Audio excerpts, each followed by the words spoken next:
ভাই এই ঘের বর্ষাকালে হচ্ছে আমরা ঘের করেছি, ওই জায়গায় ধান টান ফেলাইছি বর্ষাকালের সময়। সেই সময় পানি সরাতে দেবে না মুরাদ মল্লিক ডিমার। সেই সময় সরাতে না দিলে আমরা সালাম সাহেবের কাছে আইছি। সালাম সাহেবের কাছে আসলে আমাকে আসতে দিনে ফতে আমাকে আটকায় মারিছে। বাগেরহাট সদর উপজেলার ডেমা ইউনিয়নে পূর্ব বিরোধের জেরে সশস্ত্র হামলায় 2 ভাই সহ 5 জন আহত হয়েছেন। গুরুতর আহত 2 ভাইকে বাগেরহাট 250 শয্যা জেলা হাসপাতালে ভর্তি করা হয়েছে। বৃহস্পতিবার 21শে ডিসেম্বর সন্ধ্যা 6:30টার দিকে খেগড়াঘাট এলাকায় এই ঘটনাটি ঘটে। আহতরা হলেন ওহিদুল মোল্লা, মহিদুল মোল্লা, চা দোকানি জুয়েল মল্লিক, সুমন মোল্লা ও তুহিন মোল্লা। এজাহার সূত্রে জানা যায়, পূর্ব পরিকল্পিতভাবে 10-15 জনের একটি সশস্ত্র দল দা, রামদা, হাতুড়ি ও লোহার রড নিয়ে হামলা চালায়। হামলায় গুরুতর আহত হওয়ার পাশাপাশি নগদ টাকা ও মোবাইল ফোন ছিনিয়ে নেওয়ার অভিযোগও পাওয়া গেছে। ওই পানি খিচে ওরা শুকিয়ে ফেলাবে খাল, আমাকে দান মরে যাবে। আমরা কইছি যে কয়দিন পরে খেয়েছো পানি আসুক গাঙ্গে, তারপর সেটা তারা শুনি নেই। পরে ওর বাপ, আমার বাপরে মারতে গেলি, আমরা ওর বাপরে একটু ঠেলা ঠুলা দিয়ে ইয়ে দিই। পরে ওরা সন্ধ্যার সময় ওরা টিরাক ভরে লোক আইসে দোকানে চা খাচ্ছি, সেই সময় যে রড তাও নিয়ে আমার একারে পেয়ে হচ্ছে ই করেছে। আমার হাতে একটা মোবাইল ছিল, মোবাইলটা নিয়ে গেছে। আমি কে নিছে আমি ই করতে পারিনি। ওরা 3 ভাই আইলো ওই মিলানের 3 চল। আহতদের পরিবার দাবি করেছে, খাল দখল ও মাছ ধরাকে কেন্দ্র করে দীর্ঘদিনের বিরোধ থেকেই এই হামলার ঘটনাটি ঘটে। তারা সুষ্ঠু বিচার দাবি করেছেন। দিকে ওই সময় হঠাৎ করে হচ্ছে গিয়ে ওই মঈন মোল্লা বসা রয়েছে, এই আমার চা খাইছে, চা খেয়ে আসছে ওই বেঞ্চে বসা। হঠাৎ করে 3-4 জন লোক এসে ওরে দাবার দিছে। দাবার দেওয়ার পরে ওই ওদিক দিয়ে পিছন দিক দিয়ে ওদিক দৌড় দিছে। দৌড় দেওয়ার পরে কিছু সময় পর আবার এই পাশ থেকে গুল্লি দিয়ে আসে দেখছি আমার দোকানের মধ্যে এসে দাঁড়াস করে পড়ে গেছে। পড়ে যাওয়ার পরে দোকানের মধ্যে মানে চারিদিক থেকে ঘিরে ফেলাইছে প্রায় 30-40 জন। ঠিক আছে, 30 জন ছিল দোকানের ভিতরে। আমার দোকান ভাঙ্গে চুরে উঠে দোকানে আমি সবারই নিষেধ করতে, ভাই দোকানের মধ্যে উঠে না, দোকানের মধ্যে উঠে না। তখন আমার একজনে হাতুর দিয়ে বাড়ি মারিছে। আমার এই দেখেন এই কী অবস্থা, হাতুর দিয়ে বাড়ি মারিছে। তারপর দোকান ভাঙ্গে চুরে উঠে ওরে হাতুর দিয়ে, তারপরে চিরা সাফল রেঞ্জ এই সমস্ত দিয়ে হচ্ছে মারতেছে। ঠিক আছে, মারে টেরে পরে আমি হচ্ছে গিয়ে আমারও বাইর করে দিয়েছে। বাইর করে দিয়ে মানে দোকানে বেরিয়ে গেছি আমি ভয়তে।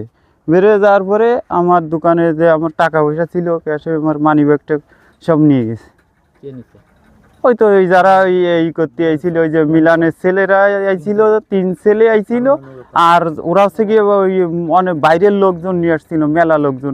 পরে হচ্ছে গিয়ে মেলা লোকজন, পরে গ্রামের লোকজন যখন আসছে, যখন চিল্লাচিল্লি করে আসছে সবাই যে মেরে ফেলালো, তখন হচ্ছে গিয়ে ওই পিক আপ নিয়ে আসছিল। ওই পিক আপে হচ্ছে সবাই মিলে লাফ দিয়ে উঠে ভাড়া গেছে। গিয়ে দোকানদার, আমার দোকানে সবাই চা পান খাইতে আসে, যে কোনো লোক আসতে পারে। এখন হঠাৎ করে একটা লোক আসে দোকানে বাঁচার জন্য এসে আমার দোকানে পড়েছে। কিন্তু আমার দোকানের পরে এই যে অত্যাচার হয়েছে, আমার দোকান ভাঙ্গে চুরে তছনছ করে ফেলাইছে, টাকা পয়সা নিয়ে গেছে। আমি এর বিচার চাই। না, পুলিশ এখনো আসে নাই দোকানে। মুক্ত সাহেব বাড়ি যেয়ে হুমকি দেয় এবং 2 একর আমাদের জমি জায়গা আছে, যাতে আমরা হিন্দু মানুষ, আমাদের ঘরে প্রেশার দেয়, বাড়ি যেয়ে হুমকি দেয়। এই মুরাদ এইসবগুলো করে, যাতে আমরা খাল উন্মুক্ত চাই বা শান্তি সহকারে যাতে বসবাস করতে পারি, সেই ব্যবস্থা আমরা সরকারের কাছে বা জনগণের কাছে সেইভাবেই করি। বসে থাকার পরে দেখি যে একটা কথা সময় পরে দেখি যে সরগোল একটা শব্দ শুনতেছি। শোনার পরে আমি দৌড়ে বেরিয়েছি। ব্যাপার কি, আসে দেখি যে আমার ছেলে ওই জায়গায় ফেলানো, ওরা মারিয়ে ফেলা দেবে, ধরে নিয়ে যাবে। এরা এসে ফেকাবে জায়গা মানুষজনের ভর্তি করা মানুষজন। আমি চেহাতি যে আমারও গায়ে গুতো লাগতেছে, তারপরে আমি স্থান ছাড়তেছি না, কারণ ওরা মারিয়ে ফেলাচ্ছে। আমি কইছি আমারে মাত্রা, আমারে মারিয়ে ফেলা তো কোনো দুঃখ নেই, আমারে মারিয়ে ফেলা তো মারিস শেষ করে দিস না। সে ঘরে আবারও ঠেলা গুঁতো দিছে। দেওয়ার পরে আমিও দুর্বল মানুষ পড়ে গেছি। পড়ে যাওয়ার পরে ওরা পরে দেখলাম যে ওরা তাড়াতাড়ি ফেঁকা ফুটে যাচ্ছে সব লোকজন। গ্রামের লোকজন আসলেই ওই যে এটা মিলানের ছেলেরা, মিলানের ছেলেরা এর আগের দিন মিলানের ছেলের সাথে গ্যাঞ্জাম হয়েছে, বহুত গ্যাঞ্জাম। ওরা ছেলেরা এসে এর পরের দিন এসে এই ঘটনা করাইছে। এই মোটামুটি মারিয়ে ফেলা শেষ করে শেষ না করে আমরা যাবো না। এরপরে আমি তো সেই জায়গায় নড়ি নেই। এরপরে এই পর্যন্ত এই এলো সংক্ষিপ্ত বক্তব্য। আমার বড় চাচার ছেলে ওইখানে বসা, হঠাৎ করে আপনার হচ্ছে পিক আপে করে প্রায় 40-50 জন লোক আসে, সব ছেলে পেলে ইয়ং, সবার হাতে রড আর হচ্ছে আপনার ওই যে হাতুর আর হচ্ছে রেঞ্জ। এরকম চিরা সাফল ঠাফল সবার হাতে মোটামুটি। হঠাৎ করে এখানে ওরে আর কি প্রথমেই এখানেই 3 স্টেপ করে মাথার পরে স্টেপ করার পরে ও দৌড় দিয়ে ঘুরে দোকানের ভিতরে উঠে যায়। তখন আমরা সব ওই টের পেয়ে এখানে দৌড়ে আসি ও ভিতরে, আমি এসে দেখি তো পড়ে গেছে, ভিতরে পড়া, মাথা থেকে রক্ত বেরোচ্ছে। ওইখানে 15-20 জনের মতো একসাথে দোকানের ভিতরে উঠে গেছে। দোকানে উঠে যাওয়ার পরে আমরা 3-4 জন এই সাথে সাথে উঠে ওকে বের করে দিছি। বের করে দেওয়ার পর ওর পথ দিয়ে আর কি ওরা লাফায় যাওয়ার চেষ্টা করতেছে। এই মধ্যে ওই দোকানদারের মুখে এই জায়গায় বাইরে লেগে দেখেন একদম মানে ফাইটে ফাঁক হয়ে গেছে। এ হচ্ছে ওই যে মিলন আছে, মিলনের 3 ছেলে, আর তার সাথে আপনার মানে এলাকার বহুত লোক, প্রায় 50-60 জন ছেলে পেলে। এই কারণ হচ্ছে আপনার আমরা এখানে একটা ঘের আছে সরকারি খালে আগে দীর্ঘদিন আগে এই জায়গার লোকজন করতো, কিন্তু এখন ওই ডিমার একজন মুরাদ নাম সে করার ক্ষেত্রে ওইখানে চুরি করে। আমরা চোর অবস্থায় ধরেছি, সে প্রমাণ আছে। চায়না জাল পাইতে সে জাল সহ ধরেছি। ডিমার ইউনিয়ন সভাপতি, ওয়ার্ড সভাপতি সবাই মিলে সালিশ টালিশ করেছে, সে জরিমানাও আমরা পাবো। তো সেই ক্ষেত্রে ওই ঘেরটা বিক্রি করে দেয় মিলনের কাছে। মিলন ওইখানে পানি সেচের উদ্দেশ্যে আসে। তখন আমার বাপ চাচারা এলাকার মুরব্বীরা মানা করে যে এখন পানি সিঁচিস না, কিছুদিন পরে শেষ, এখন তো জমি জমা লাগাইছে, আপনারা চাইলে দেখতে পারেন যে ওইখানে সিঁচার জন্য যে নিষেধ করে ওইটা আর কি ওদেরই হয় নাই। সেই জন্য আমার আব্বার সাথে কাকার সাথে এরা মুরব্বীদের সাথে তর্কাতর্কি করে, তখন আর কি ওদেরকে বাধা সৃষ্টি করা হয়। এই জেরে আমাদের এসে মারছে, এবং সে মারামারিটা কত ভয়ানক তা আপনার হসপিটালে যেয়ে দেখবেন। আমার নাম তুহিন মোল্লা। জমি আমি করি, উনি গের বেড়ি করে দিয়েছে, সম্পূর্ণ দায়িত্ব হচ্ছে আমার। তো মুরাদ ওই পাশের খাল ও করে, মাছ ছাড়িছে ও করে।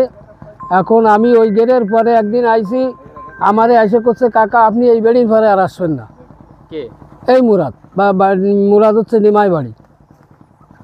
তা উনি আমারে আসতে বললে আমি আর ওই দিন ভালো মন্দ কিছু কথা বইনি। তার পরের দিন আর তার 10-12 দিন পরে আবার আমি আর ওই আমার মহাজনের ছেলে হীরক, এই 2 জনে বেড়ির পরে। তা আমারে ফিরে দিন এসে করছে কাকা আপনারে নিষেধ করেছি না বেড়ির পরে আসছি। তা আমিও কোনো কথা কইনি, আমি আইতে চলে আসলি, আমার গায়ে হাত দিয়ে কইছে আপনি চলে যান, সার্ভারে চলে যান। আমি সার্ভারে আসলি, ওনার না আমি বলেছি যে আমার মহাজন সাথে আছে। তা উনি বলতেছে আপনার মহাজন কিটা, না তোমার মহাজন কিটা, মানে মহাজন তোই দাঁড়ানো। তাই করলি ওনারে 2টে চড় মারিছে, ঠাস করে 2টে চড় মারিছে। চড় মারার পরে লাঠি কাড়ে নিয়ে লাঠি কাড়ে নিয়ে সেই লাঠি দিয়ে 2টে উড়োতের পরে 2টে বাড়ি মারিছে। বাড়ি মারার পরে সেই জায়গা কাটিয়ে দিয়েছে। এলাকার গণ্যমান্য ব্যক্তি, বিএমপির সভাপতি, এই 3 ওয়ার্ডের সভাপতি এবং ইউনিয়ন সভাপতিও আসলো। হ্যাঁ, ইউনিয়ন সভাপতি আইলো না, এমনি অন্য যারা সভাপতি ছিল গ্রামের 3 গ্রামের, খেগড়াঘাট, চাঁদপুর, তারপরে যে আর সঙ্গে একবার চুরি করার পরে সাধারণ ক্ষমা করে দিল আমাদের অল সভাপতি। এরা সাধারণ ক্ষমা, সাধারণ ক্ষমাতে চোরে করলেন। দ্বিতীয়বার ওইখানে আমাদের যে রিকাউডিও খাল, আমরা দীর্ঘদিন জমি জমা করি, হঠাৎ করে এসে জুলুম করে মোরাদ ওইখানে উঠলো। ওই খালের উদ্দেশ্য করে ওইখানে আমরা 4 গাছ চায়না জাল সহ চোর ধরলাম আমরা। এ বিষয়ে বাগেরহাট থানার ওসি মোহাম্মদ মাসুম খান জানান, অভিযোগ পাওয়া গেছে এবং বিষয়টি তদন্ত করে আইনগত ব্যবস্থা নেওয়া হবে। টাকা দেবে, সেই দেবে, দেওয়ার পর আমরা এখনো কোনো কিছু পাইনি। তাতে আমাদের দুঃখ না, দুঃখ হলো ওই খালটারে আমরা উন্মুক্ত করে চাচ্ছি কেন, আমাদের এফার ওফার জমি লাগাচ্ছি। আপনারা দেখবেন সরজমিনে যে আমার রোগগুলো মরে যাচ্ছে, ওই জন্য লোকজন খুব সমস্যার ভিতরে। এই ভিতরে আমাদের ভীষণ আক্রমণ দিয়ে আমাদের মারপিট করতেছে। আমরা কেন বলতেছি এই খাল উন্মুক্ত করে দাও, আমাদের ধান ফান দিয়ে হবে। এখানে অনেকগুলো কৃষক, সেখানে অনেক জমি রোয়া হচ্ছে, রুদ চাল সরতেছে, চলেন আমরা পানি আল চষতে পারতেছি না, অনেক খাল আটকা আছে। মিজানুর রহমান সাগরের তথ্যচিত্রে ইশরাক অর্ণব, চ্যানেল 21, বাগেরহাট। আমাকে আক্রমণ করতেছে।